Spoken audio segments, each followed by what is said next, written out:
All right, hi, I'm Jonty Pearce. I'm editor of Call Center Helper, and I'd like to welcome you all to today's webinar, which is the Contact Center of the Future. I think it's going to be a very good, very interactive webinar. We've got some great content for you today. That brings on today's agenda. I'm Jonty Pearce. I'm editor of Call Center Helper, and I'll be sort of chairing the whole discussion today. Steve Morrell is a contact center industry analyst from ContactBabel. As I mentioned, been doing a lot of very valuable research and consultancy in the contact center space for certainly 9 years or more, and before that had a very prestigious track record. Mike Murphy is Regional Practice Manager for Interactive Intelligence, and we'll be talking through 5 technology predictions for the future. I think you'll find that very fascinating, some quite interesting insight there. We're then going to be asking you for your predictions for the future and seeing in which direction you think you're going to be taking your call centers and contact centers as we go forward. And then we'll be followed up with interactive questions and answers, live questions from the audience. To you, Steve Morrell. Steve is the principal analyst with ContactBabel, has got a wealth of experience in the contact center industry, and is going to be giving us a look at the findings of his latest research on the sort of past and where we're going in the future. Steve, across to you. Thank you very much, Jonty. Hello, everybody. Much of today's presentation comes from a new report, the UK Contact Center Decision Makers Guide, which is actually the 10th edition of our annual report. We're going to be launching this at Call Center Expo on October the 2nd.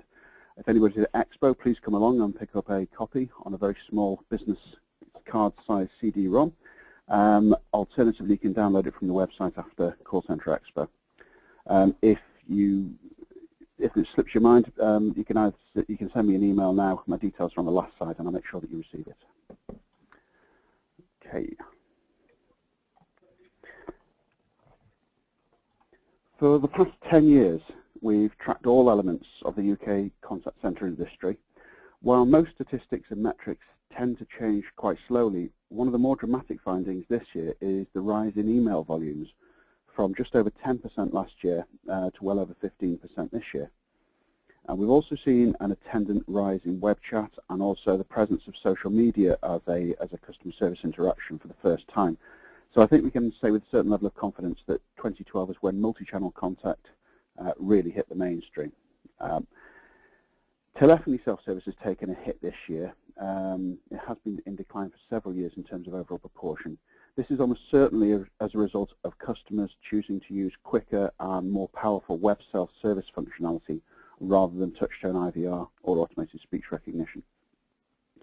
The rise of mobile self-service applications is only going to increase this move to the more visual sense of self-service. Something to note here, despite the rise in multimedia, we should be aware that letters and faxes still account for over 5% of total interactions, although they are channels in decline, and this decline can be seen in this chart. Letters, and especially fax, are forecast to shrink by the majority of respondents. Those are the channels on the right-hand side. On the left-hand side, in some ways, it's surprising that there's still fax about there. I mean, we threw away our fax machine about a year ago, but I guess is that in the legal space that's used? Yeah, there's a lot of insurance things, financial services, I believe, that do a lot with paper. They need actual physical paper, and that's just the way they do things. Maybe regulatory may just be that's the way they like to do things, and they always have done. Also the medical side of things as well. So there are, a lot. It's more business to business, certainly, rather than business to consumer. Sure. The newer channels, such as email, web chat, social media, as you would expect, are widely expected to grow by the majority of respondents. Telephony there in the middle, the telephony live agent, that's very finely balanced with 37% expecting a decline, 34% expecting an increase. There's one anomaly in here, that phone-based self-service is expected by respondents to our survey, the 200 plus respondents that we had, to grow very slowly, but in fact it's been the opposite. It's been in slow decline for a number of years. As I said, the self-service gets shifted to the web. That's just one of those kind of statistical anomalies that large-scale research throws up occasionally. It's worth looking at email because for me that's the big story of 2012, the report that we've just done, the big jump in it. Email has certainly become a successful channel this year. We can see that, but it's interesting to track its progress over the years. The kind of customer drivers, in 2003, customers' generally poor experiences with the channel in the past meant that it was widely considered to be a failure. If you wanted to get a job done, you didn't necessarily choose email. Responses took days when there was any sort of response at all that made any sense. Very few people had smartphones. PC penetration was much lower then, so the availability of this channel was far less than today. Put very bluntly, it was painful, slow, and ineffective. Yeah, I think that was the year I got my first BlackBerry there, and yeah, it was certainly quite painful trying to get customer service out of anyone. Absolutely. Things are different today. 2/3 of emails are now answered within a day. Email is more widely available to the general population.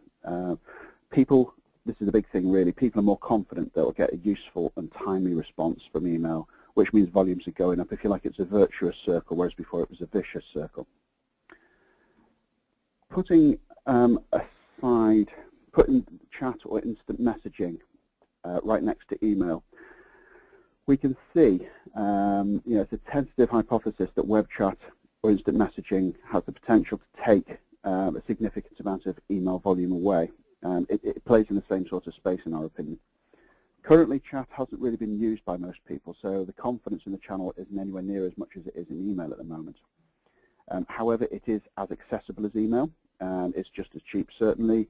And this is the really big thing. It has the big advantage of offering near real-time two-way conversations, which email can't do. It also offers businesses the possibility of verifying the customer's identity, which means they can do far more on an interaction than if they're talking to somebody relatively anonymous. Of course, there's anything to do with your specific account they couldn't possibly do unless they've verified identity. But this is very rarely used as of yet. Basically, web chat offers much of what email does, but it does it more quickly. So you can make a case for it actually being email plus. And I guess one of the other big advantages is that there's less chance for misunderstanding being real time, because I see sort of ever escalating emails, whereas if people are doing it live, it doesn't escalate in the same way or go out of control. Yeah, that's certainly true. There's also the case with text chat, because it's relatively quick and simple, that you can have multiple questions or queries within a text chat. It's not the case, in the same way that you would have a conversation, rather than with an email that can be pretty tortuous stuff. So yeah, I think we're still in an early stage of adoption here. From a consumer perspective, I mean, even somebody relatively sophisticated in customer service such as me, I've only used it maybe half a dozen times in anger, so I'm still learning how to use it as well. It's one of those things we think has got a big advantage there. If we look at the US tends to be 12, 18, maybe 24 months ahead of us in terms of the customer service technology it's using. And compare like with like, you can see the US there, web chat at the end of 2011 was 2.1%, the UK equivalent was 1.3%, used in slightly more of operations in the US than in the UK, although the UK has been growing very, very rapidly and made a big jump this year. Chat tends to be at the moment mainly used for closing sales and as a point of crisis channel. It also works well as a call avoidance technique. Going forward, we could make the case that it will be used to support the web self-service channel. Now think of it in the same way that a phone user, if they're trapped in IVR hell or they can't do whatever they want to on self-service, if they zero out and to speak to an agent, a phone agent, then we can see that text chat offers that same sort of support to customers. No discussion about the future of contact centres can exclude social media. In many cases, it was originally set up by businesses as an outbound marketing channel. The two-way nature of social media has made that it's kind of de facto customer service channel. It's created a new service channel which many businesses are then reacting to rather than kind of driving the agenda. However, a bit controversial maybe, in our opinion, channels only work if they're advantageous for both the business and the customer. In many cases, there have been channels in the past that are advantageous for businesses but not customers, and they haven't worked. Look at the early days of email. That was all about saving cost. However, it's really taken businesses to invest hugely in email to actually get customers on board with that. It only works if it works for both business and customer. Now, at the moment, I'm not convinced that social media as a customer service channel really works for most businesses. You can't do authentication or identity verification, which means you cut out a lot of the stuff you can do over the phone. It's a very public place, you know, for washing your dirty linen. It can be pretty expensive rapid reaction because most businesses will tend to put, you know, their best people on social media because everybody's watching them, and this will have an impact upon other channels as well. So I'm not sure it's overly positive for businesses, but from the customer's perspective, I mean, I'm just being a bit devil's advocate here, but really the perceived effectiveness is enormous. The customer says jump, the business asks how high. We have a huge availability. Obviously, it's very simple to use. It's free to use. It's very cathartic to maybe vent your frustration at a company, especially when the company then turns around and tries to do everything they possibly can to help you. So really, I worry that maybe some businesses are perhaps training customers into using, you know, if you like, the nuclear option first, which in the long run isn't going to be good for anybody. Well, I think it's been said to me that, you know, sort of, you know, you've got the potential of, you know, queuing for, you know, 10 minutes in a contact center or just chucking it out on Twitter. And, you know, on the one, you're treated with everyone else, and on the other, you're almost treated like a VIP. Yeah, yeah. I mean, social media, I think, is, you know, for some customers, I'm not sure customers are as cynical as that by any means, and it's, you know, it's a real cry of frustration sometimes to go to the social media channel. And businesses which are getting a lot of those sorts of cry for help really should be thinking, well, you know, our primary channels obviously aren't doing the business. What can we do to address that rather than doing the firefighting with the social media? And of course, there's going to be a mixture with both, but, you know, that if there's a pent-up demand for better customer service in the first place, you know, maybe that's the thing that needs to be considered.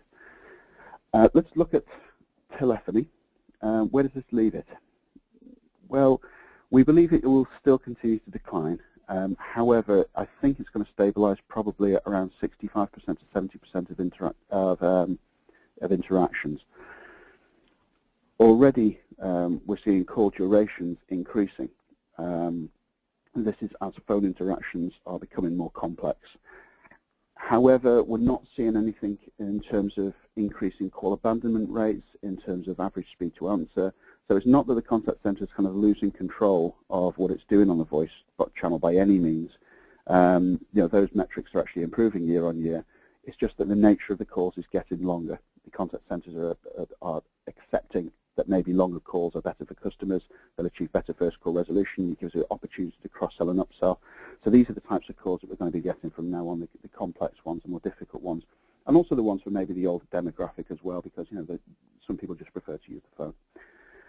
There's a huge opportunity from speech analytics in order to mine the content of customer calls for actionable insight about the contact center operation and also about the wider business processes. So in conclusion then, in social media, a lot has been talked about that in the last 12, 18 months. It has become for many people a de facto customer service channel, excuse me, even if the business didn't want it to be in the first place. Self-service is declining on the voice side of things overall. However, we believe it's going to grow far more through the visual media. IVVR is interactive voice and video response. We're going to have videos pushed via text chat. We're going to have video via smartphone because the 4G is coming in. You'll see text chat supporting online self-service. And the thing there, E2E, virtual intelligent personal assistants. Imagine, if you like, an intelligent agent on you know, your smartphone, for example, the likes of Siri, except maybe it actually works, that goes away and negotiates prices or finds out information from companies' back office systems, then comes back and presents you with a list of options that you can then choose from. That's what I'm talking about from E2E. We see the text chat's going to take some of the work away from the phone and especially the email channels. I think it's got a big potential to become a very significant niche operation. But telephony is still going to stay the number one. Nothing can alter the importance of speech in terms of the speed to response, also complexity, and the fact you can ask multiple questions and authenticate users far more easily. Telephony is still going to remain the number one. And we believe that speech analytics is really going to give telephony a big boost, help people understand why customers are calling, what they're talking about, what about their products, their competitors, and also their business processes. And just to emphasize the point I made before, is businesses can only suggest new channels. It's customers that decide if those are successful or not. Please have a look on the website. There's a lot of stuff on there that is free, and there's a lot of stuff that is very new as well. So we've got a couple of new reports on cloud-based contact centers, also speech analytics, and we have our big 300-page decision makers guide that we do every year. And off the back of that, we also have some very detailed HR and operational benchmarking survey stuff. And if you're at Call Center Expo, please do come along and say hello and pick up your free copy of the guide. Okay, thank you very much for that, Steve. Certainly, there's a lot of mine of information in the Contact Center Decision Makers Guide. I actually print out a copy of it because I find it so valuable. Just before we head on, there's a couple of comments coming from the audience. Ian has made a comment that although 3 web chats can be done at the same time, they do tend to take longer than telephone calls. So Ian has asked, and it'd be interesting, Steve, if you got a view on this, but also the audience, if anyone has got any comparisons of what the cost of a web chat is versus the cost of a telephone call. Steve, have you got any thoughts on that? The last time I saw anything about kind of cost of web chat was, to be honest, several years ago, and I didn't really believe it then because it was talking about operating 6 text chats at the same time. So it was obviously driven from the vendor community. I found it very difficult to put a price on that, to be honest with you. It's hard enough getting the cost of a call, let alone the cost of a web chat. So, yeah. So if anyone in the audience has sort of costed out what it costs them to do a web chat compared to a phone call, if you could drop those into the question box. Leon has asked, have you come across any organizations using social media constructively, outside of firefighting? And there's certainly a huge amount of firefighting gone out. So if anyone in the audience is doing something sort of proactive on customer service, it'd be interesting to see that. Mike, any ones that spring to mind you? Not offhand, Jonty, you caught me there. No, I think most of the ones I've seen have been quite reactive, if like, rather than proactive. Right, and I think what I've observed really is people sort of getting a bit more organised around that reaction workload. Yeah. So the one that I suppose I'm thinking about it is crisis management. I've seen a number of organisations. I think I heard the story of BT when they had a fire at a telephone exchange. They posted a picture of the melted equipment cabinet on Twitter, and all of a sudden it took down their call volume coming in because people checked it and went, oh my goodness, this really is a bit of a problem. Perhaps I'll be a bit more patient with them. A great application for the technology. Yeah. And a final question for you, Steve. Michael asked, your figure of 65 to 75% of voice calls being at a stable level, where does that figure derive from? That's one of the questions that we ask year on year, is what proportion of people's interactions with, I think it's the first pie chart we brought up there, it comes from the 200 plus respondents that we ask each year, and we've been tracking that figure. I think in 2003 when we started doing this, it was about 88-89% of stuff coming in was telephony. Now it's dropped to 73%. So really, I mean, I'm an analyst, so it's an educated guess. I would say probably 65-70%. I couldn't see it going much below 65%. However, this will differ. This is industry-wide. It will differ depending on the type of business it is. Wonderful. Well, we're on to a poll, so we're going to ask the audience, how important is web chat to your business? This is one where you can vote for more than one answer. So we've put in sort of 5 statements here that might apply to web chat. No intention of using it. We've just started using it. It's only used as a sales tool. It's growing very quickly, and it's an essential business tool. So you can, maybe that more or none of those apply to you. So if you'd just like to put the votes on that, I guess we don't have an answer there for we're interested but not using it. But if you perhaps put in the top, so let's share those results there and share those with everyone. Quite interesting here. 37% we've just started using it. I guess is quite an interesting one. 17% say it's an essential business tool. 23% growing very quickly. Mike, what's your view on that? Well, I think the consumer community really is getting very comfortable with these kind of alternative ways to connect, and as long as they're quick and elegant and efficient, then the customers will like them and embrace them and come back for more. So I'm really pleased to see the essential business tool 17%. That's superb, really. Yeah, and on the subject of web chat, Michael has said that their web chat is taking 6 times as long. It's not our team that's the slow bit; it's the customer that is the slow bit of the process. So I guess if it's taking 6 times as long as you can only do 3 at the same time, then it's actually taking twice as long as a phone call. So probably not a terribly cheap, cheap one there. We've got another poll as well. We'll share with everyone. This is the poll. What percentage of agents in your company handle social media? So just put the categories up on the screen for you to vote on. And it's only a rough guess we're looking for here.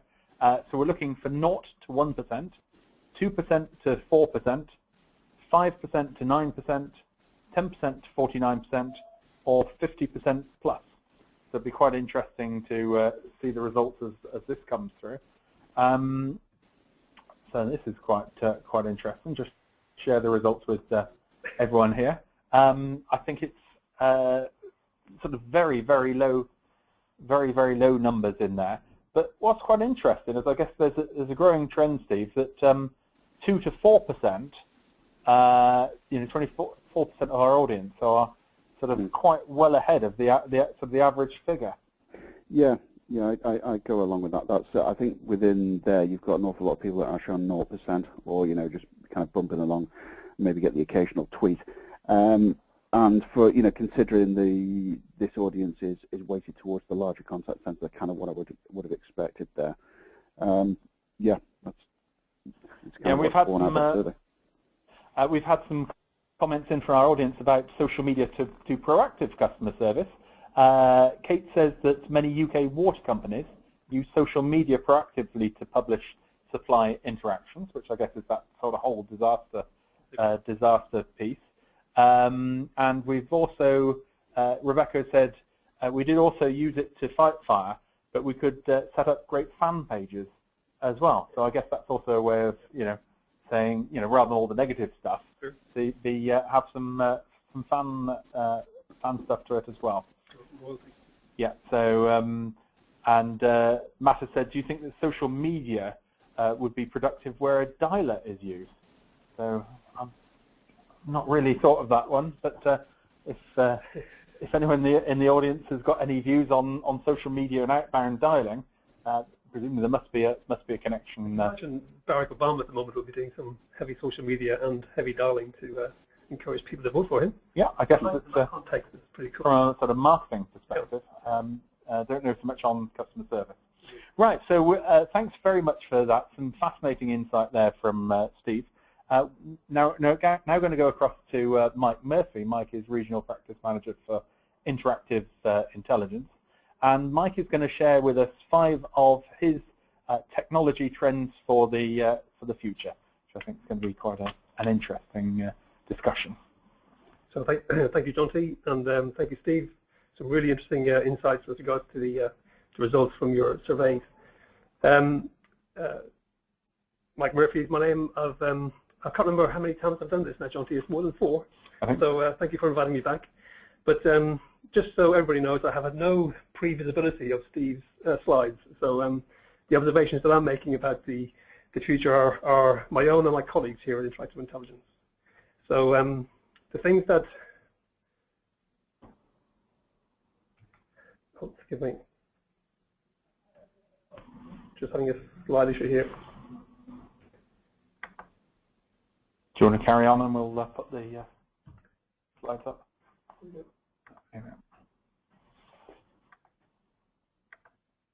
Okay, apologies everybody. So the things that I wanted to cover with regards to the contact center of the future, really, 5 things, keep it simple. So mobile apps, we believe, are going to be very, very important as far as we look ahead and the contact center is concerned.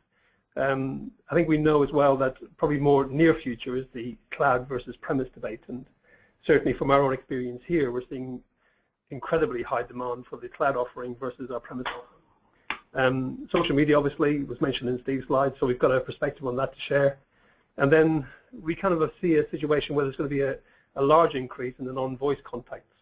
This is kind of where I was alluding to the point of not having seen Steve's results, if you will, before making this presentation. So really what we're seeing from customers is that the multi-channel is really starting to form, really starting to crystallize, and for some become a problem. So we're delivering solutions to help them in that.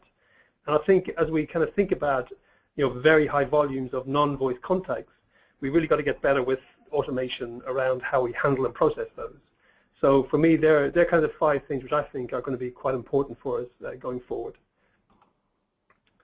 So just to put some context to my perspective on the mobile apps, really, we have billions of downloads. We have hundreds of thousands of apps up there. It's a very easy sort of principle to get into your customer's mindset. It's easy for them to download onto their device. It's easy for them to interact with. So provided it's done correctly and professionally, your customers are going to like it, because we have always known really from our IVR days that as long as customers are getting a good experience on self-service, they will like it and they'll come back again. But we have to make sure that it's a good, complementary experience to your brand. And if it's a case where within self-service they get stuck and they need to actually connect and speak with somebody, then we have to make that elegant. And the reason I make that point is the opportunity is here with mobile apps to be able to have really good information for the customer, have really good information for your agent. So when they do connect, we actually have got good context as to why the customer is connecting. So let's say I have an issue with a delivery, and I kind of feel that there's a problem here. I want to reach into the contact center and solve it. I could scan the barcode of the delivery.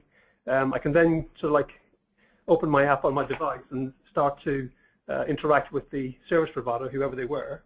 And straight away, that service provider knows who you are, but they also know what you're interacting about. Oh, it's the blouse that I shipped last Tuesday.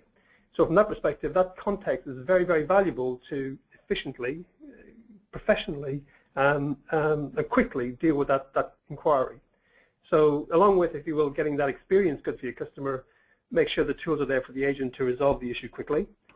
So from that perspective, we kind of feel that this approach or this strategy for connecting will build and grow.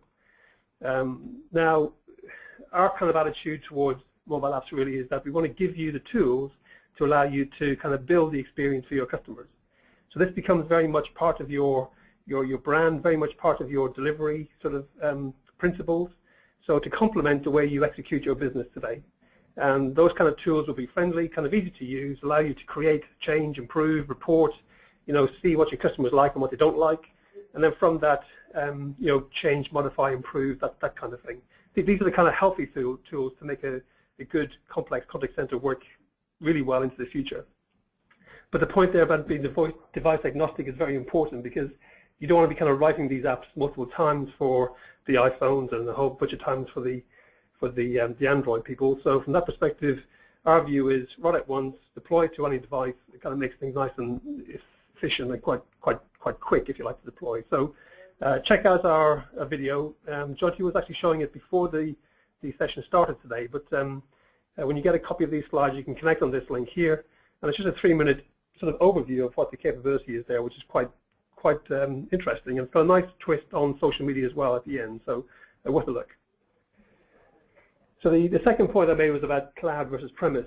So I really kind of think this is getting more and more closer. So although it might be more long-term future for some people, certainly our activities and our work today is kind of, like I say, more than half of our sort of opportunities, shall we say, are cloud-based.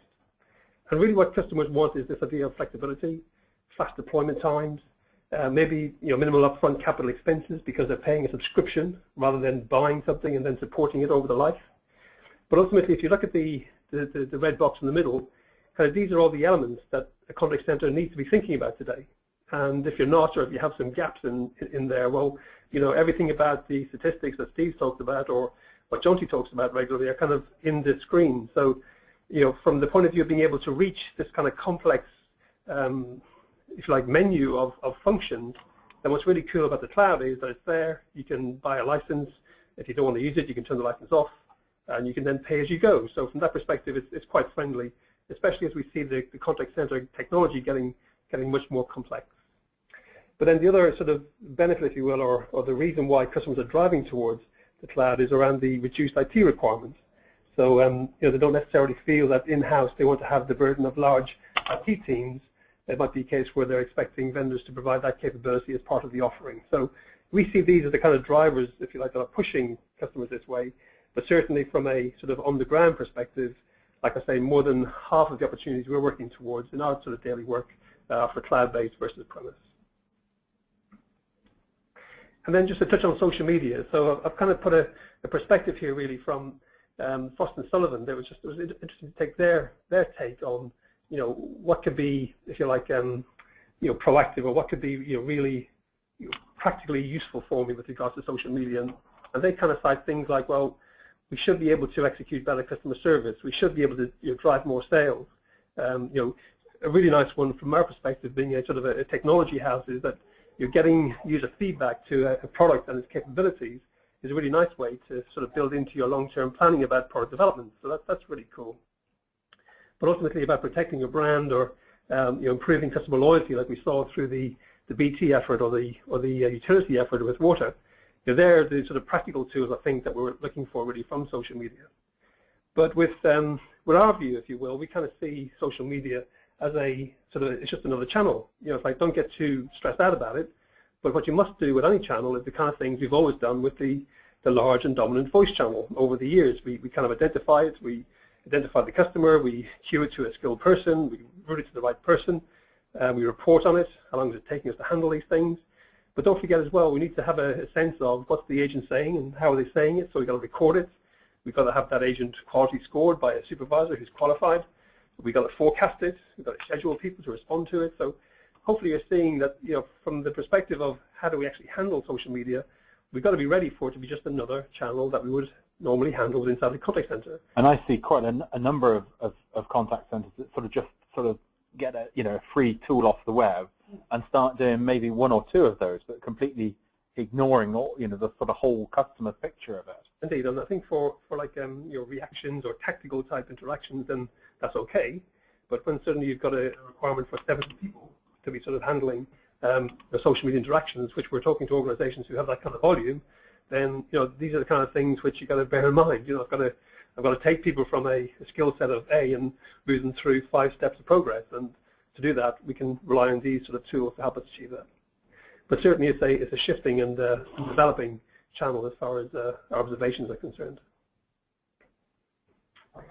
And then we sort of mentioned at the beginning this idea of the increase in non-voice contact. So, you know, I think I've been kind of working in contact centers for more than 20 years, and that's been very interesting to watch the changes, if you will, taking place. But a long, long time ago, there was lots of vendors touting multimedia capability. And in a way, there was quite a lot of marketing behind that, really. It wasn't, I would say, like a real sort of delivery. It was a case of sort of marketing. Yes, we can do this too, and we can do this too.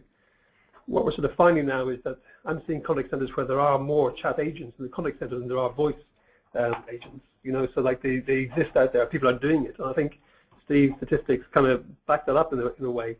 Especially more the newer brands. You know, it's like when you have a new brand to bring to market, you're enabled at that point to decide which is going to be your drive strategy for customer contact.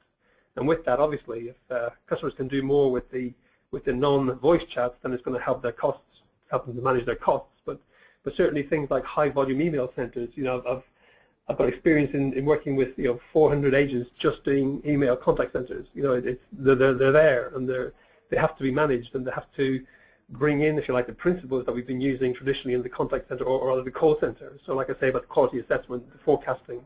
And these things kind of sound simple and practical, but they're very, very hard to do when you have technology which is only designed to handle high-volume email or high-volume chat.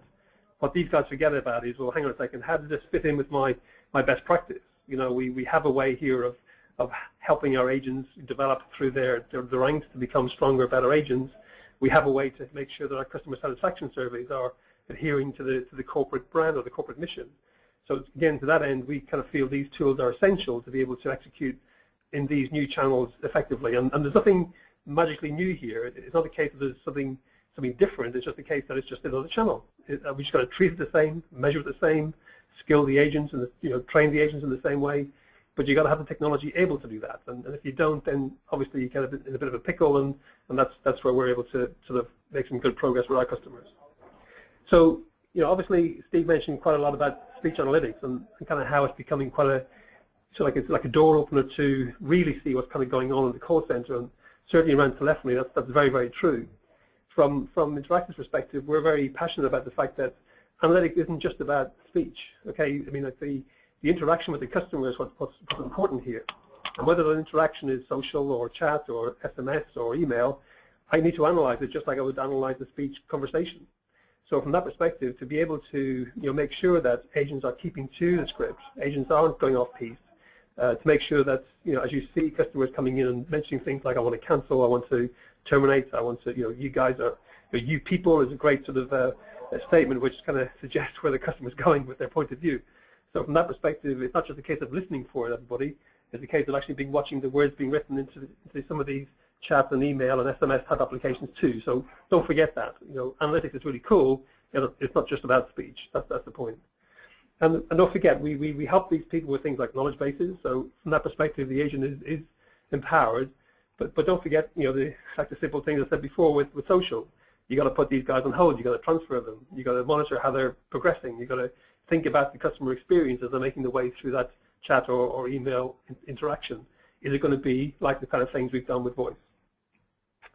So my final point then really sort of builds on that last slide, where think about these very high volumes of non-voice interactions, and then think about how can an organization get handling these in, if you like, a very elegant way, but without necessarily having to keep piling in those agents. You remember, if these chat sessions are going on much longer than a call, then we've got to be getting a bit smarter about how we sort of blend the work to the agent, so that it's not a case that we got to help the agent do different things while they're waiting for a customer to respond to the chat conversation. So things like this automation tool, where we kind of move processes into software and have a nice, easy design environment where we can sort of bring in things like chat and help fulfill the conversations with chat using automation. That's the kind of thing we're talking about here. And it's not a case we're looking to do like workflow. This is much more about kind of filling the gaps between existing platforms. Often people deploy like a great big SAP end-to-end solution for their workflow, but actually there's quite a few holes in that solution, which this kind of application fits very nicely in from the customer's perspective. And because we're communications based, it makes it easy for us to route this kind of work around everybody who kind of touches the application. So think about as these sort of non-voice volumes increase, don't get too alarmed about it. We have tools here which will help you manage that. It's just a case that we're looking at automation to do that necessarily, if you like, in cooperation with the human agent as well. So just on that point, really, to sort of summarize, we talked about those 5 points from my perspective, and I'm now going to hand back to Jonty to proceed with the presentation. Okay, thank you very much for that, Mike. I think there's some real big food for thought now. It's now your turn in the audience to put in your tips for the future. We've had a number of tips or predictions for the future already, but there is a bottle of champagne for the best answer. Very good. I know people have been quite pleased they've won that. The first one that's come in, I predict that gamification will start to drive businesses to reward both customers and employees to carry out desired actions over the next 5 years. This will make companies not only efficient and effective in the future, but also fun and rewarding to work with. I like that one. Yeah, I mean, we did an article a little while ago called "Can we turn performance management into a game?" Yep. Can we, quality scoring? Can we add points to that? You get 3 quality scores, right, and you get a badge, or something like that. I haven't really thought about, rewarding employees through gamification. Steve, have you come across much gamification, or? This is the first time I've heard the word, to be honest with you. I'm frantically scribbling notes. I hope people can enlighten me with this. Yeah, I certainly saw my first product at the Salesforce exhibition by a company called something like Bounce Ball or Bunch Ball that had interesting looking product in that space. But I think it's this sort of idea of getting badges and prizes, which seem to be on a number of customer forums, which I guess is the way you could do customers. Just a little link there, forgive me, Jonty, just the execution of that we would see as a great application for that automation I just talked about. Okay, I think Andrew's got a comment that is absolutely spot on with your prediction. I see the way forward as mobile apps. With the introduction of these, it will reduce some contact into the contact centers for basic queries that can be automated, such as checking balances on accounts or making payments. This will allow contact centers to move from being reactive services to more proactive. I guess, Steve, that's a bit like you were talking about. This is almost like a way of sort of an extension of your self-service, but not being through voice, but being through apps. Yeah, exactly. I mean, at the moment we've got voice self-service, which has been around forever. We've got web self-service, which, in many cases is only really applicable if you're sat in front of a big computer. So we need a third way for the mobile apps, because that's, I think it's around 40% of calls to contact centers, 35 to 40% of calls made to contact centers and made from contact centers are to mobiles now. That's one of the many stats that we track. So, that just goes to show you that people, are really using the mobile communications as their primary, if you like, contact tool, and apps are absolutely necessary in order to make the most out of those. Because simply, the normal website just doesn't, it's just not suitable for a mobile screen. Mark has predicted that social media will be used to arrange callbacks for customers, as well as solving problems outright. Believe web chat will be more important for customer services. Kate thinks that speech analytics within the call or quality software, the ability to pick up on keywords to identify trends in customer contacts, which quickly analyze positive versus negative comments. Another one that I guess that ties in with your Mike. Interesting one on apps. Apps have to be multi-platform so as not to alienate people. Certainly, it annoys me that you can sometimes get it on iPhone, sometimes only on Android, and you more than likely get it on iPhone, and not get it on the others, and that's kind of a bugbear for us really, and we're absolutely passionate about that. It's got to be platform agnostic, and from that perspective, very critical. Yeah, and I guess also stuff working on multiple browsers. Yeah, and don't forget, we're kind of working with the devices we know today. What's going to be here in 12 months' time? That's the speed of this market. So on a light note, Rudy thinks, I think the contact center will be gradually replaced by intelligent center. Thank you, Rudy. So does that mean we're going to become an intelligent center helper? Perhaps I'd better go and do a new domain. I don't think we've fully weaned people off call center yet, so I think that's maybe a few years in advance. Well, I'm not intending to change our title in too much of a hurry. I like that title very much. Thank you very much. We get customers asking through Twitter. It's obviously faster for them than emailing, and then we can DM them as an answer to that question directly. Social media could be used for competitions as well as campaigns. Like the gamification. Yeah, Peter thinks homeworking is going to increase. Multi-channel delivered through the cloud, delivering flexibility around working patterns, with multi-path channels giving a 360-degree customer view. May have covered all the bases in this one, so there's certainly a lot to think about in that one. Social media will give way to a new communication channel, in the same way that MySpace moved on to Facebook, and Facebook moved on to Twitter, and Twitter moved on to Tumblr. Maybe that's one I need to check out because I'm not on Tumblr. There will be another social media platform. That's why social media will never be fully embraced by the largest of organizations. That's quite true, actually. Yeah, perhaps it does need to settle down. Yeah. Very quickly. Michael's thinking extensive use of apps delivered by smart television. Yeah, that's true. Yeah, I think there's a little way to go there, but well, I think it's fair. We have like these TVs where you connect to the web and you pull up your BBC iPlayer and whatever player they have. Yeah. They're there. And there's no reason why that couldn't be a social media site with your directions. I find it hard enough to check the weather forecast when the family wants to watch EastEnders, though. So I think there's a potential conflict on that one. Yeah. Brian says some only using web pages to report, pay, or query, but we'll always need the phone as a support mechanism. Steve, I guess that ties in with your prediction for the... Absolutely. I mean, there's a few things to consider. There's, the demographics, like I mentioned before. There's also the, the situation of the people. And the thing is, something to bear in mind is it's not a matter of saying, oh, there's complex stuff and there's simple stuff and all the simple stuff should be done self-service, because sometimes if it's really, really important to the person that the question is answered and answered definitely, then, the voice is the primary channel. I don't think that's ever going to disappear. Brian says the size of his team will increase and be ever evolving, which will focus more on customer service and what we can do, and what we can change rather than what won't change. I think that's a very accurate there.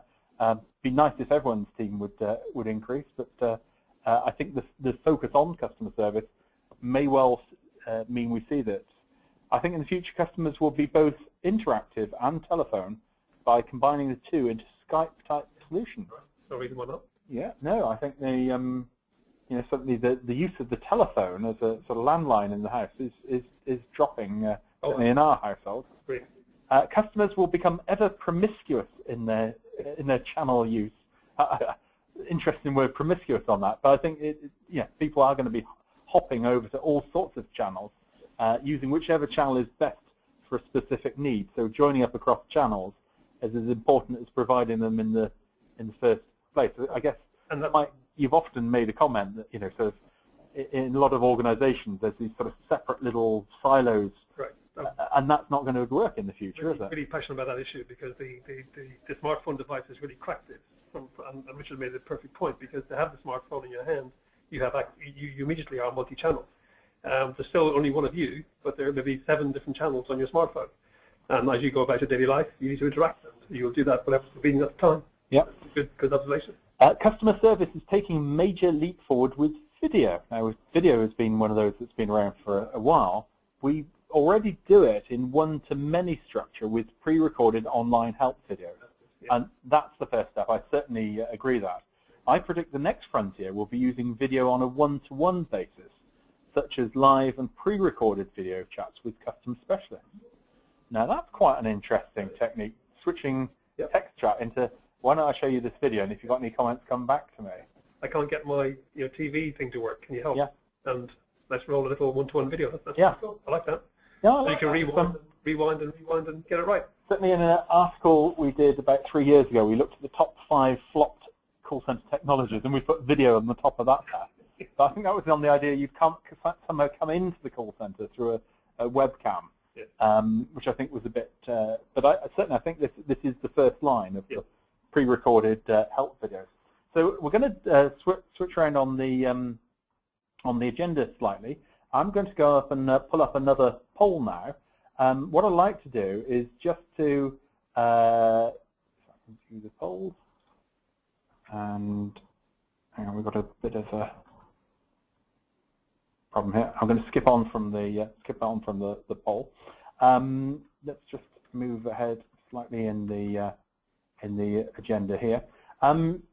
Question for the audience: what are you planning to do in your contact center in the next 2 years? So if you'd like to type your answers into the box there, we'll have a look at that, because we've been talking about sort of big trends, but it'd be interesting just to see how this ties down in the next couple of years of what's going to be happening in your contact center, because that might give us perhaps more of a consensus feel of where people are going to be focusing their opinions on it. And again, any of these ones will look at the bottle of champagne for the winning answer. How many bottles have we? We've only got 2 bottles. So we've got 1 bottle for this one and 1 bottle for the other one. Very good. Okay. We haven't got. We'd love to give 1 for each comment, but I think that would rather bring forward the recession in the contact center industry. So we're just going to take a quick. We'll come back to that in a short while. We'll look at some of the audience questions. Michael has asked, do you have a view on how many contact centers are using true, fully blended environments with all agents to handle all calls? Or is it the contact center market still focusing on single skilled groups within a multi-channel environment? Steve, I'm not sure if you collect any stats on this? Yes. I do actually. Because we're on this webinar, I haven't been able to go away to the report and look at it, but there's actually a section in the Contact Center Decision Makers Guide that looks exactly at this. From memory, it seems to be pretty evenly divided between those people who have dedicated email teams and those people who have a more, in some cases ad hoc, or in some cases universal queue, and they let everybody take part in it. It seems to be split, from my memory, along size band lines. The smaller contact centers will tend to all pitch in together, whereas the larger ones are the ones that are more likely to have dedicated multimedia teams. Oh, fabulous! Well, that's and that's ContactBabel.com, isn't it? Yeah, that's right. Is there a cost to download the? No, that one's free. That's free. They used to be, wasn't it? But you've made it free a couple of years ago, wasn't it? Yes, that's right. Yeah, I think it's one of your other reports that has a charge on it. That I got to say really is a very valuable report, absolute wealth of information in it. So some other questions. Some of the experience and research about email as a channel shows that customer satisfaction is generally below average. Do you have any feedback on how satisfied customers are with email compared to live agent, how effective it really is in terms of first call resolution? Discuss. That sounds like that would be a GCSE in call center management question, I guess. I don't have any specific stats based on customer satisfaction by channel. What I would say is the proof of the pudding is in the eating, and the fact that email volumes were bumping along the 1 or 2% for years and years and years, despite the the hype about multi-channel contact centers, says something to me. And it says that customers didn't like it, and there are enough people providing poor email service to poison the well for the entire industry. The last couple of years we've seen a really big bounce in email, and I think we can tentatively say from that customers are getting a much better experience now than they have in the past. They're using it. It's become, as I said before, a virtuous circle. We're seeing most people will provide a decent email service, therefore I will use email as a channel. So there we are. I don't have any specific figures, unfortunately. But I'd agree, Steve. From my perspective, I think it's very much a case where it's become serious now. And if you like, the challenges being presented to me, if you will, are all about handling, responding swiftly, elegantly, in a structured way. I think it's absolutely going to catch up and be as good as like a live interaction. Louise has asked, is there any research about which customer segments are most likely to prefer to use web chat? So where I've seen it in the travel industry, it's very useful because it's sort of quite complex.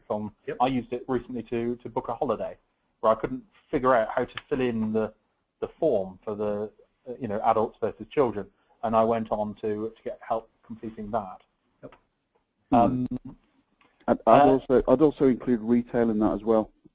It's very used, especially in America, for people who are dawdling a bit, maybe to actually check out and push them over the finishing line. Mitchell has asked, is the research you've presented is based on the UK market? Is the UK benchmarking typical for other markets around the world? You touched on about the US as well, Steve, as being slightly different. Yeah, I mean, the US is the most mature market in the world and the largest, and the UK is the second largest. So, the two share very great similarities.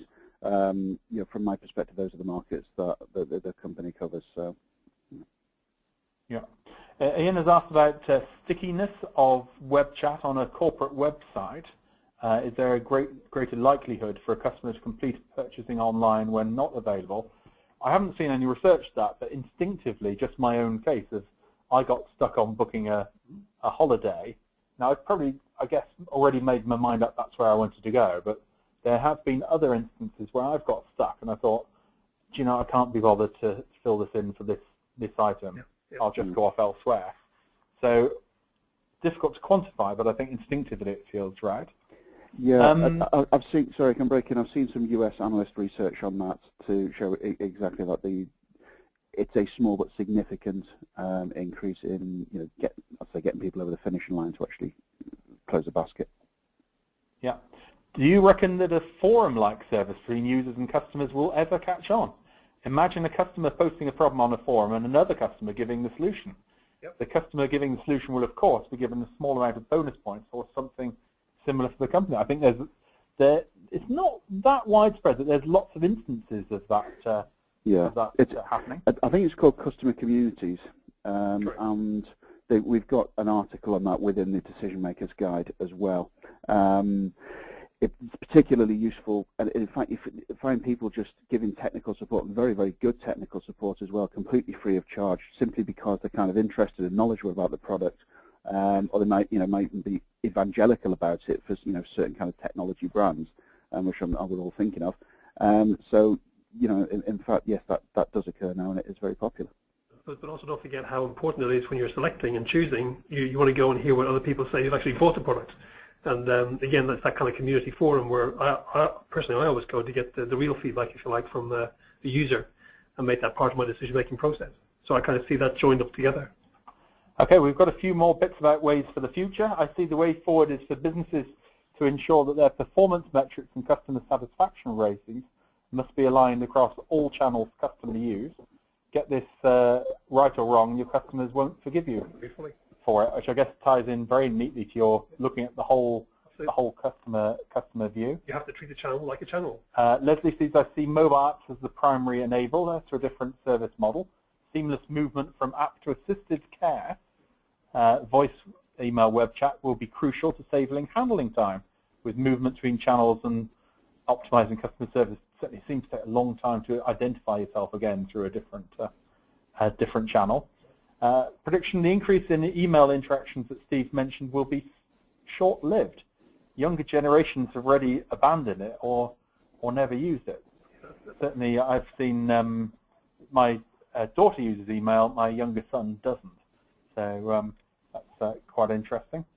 The resource planning will become more complex due to the interactions of multi-channels. Market needs a real leader in this space. Good. Call me Ian. Call me. Certainly, once you get multi-channel and multi-skilling and try and forecast and scheduling that isn't a very easy way forward.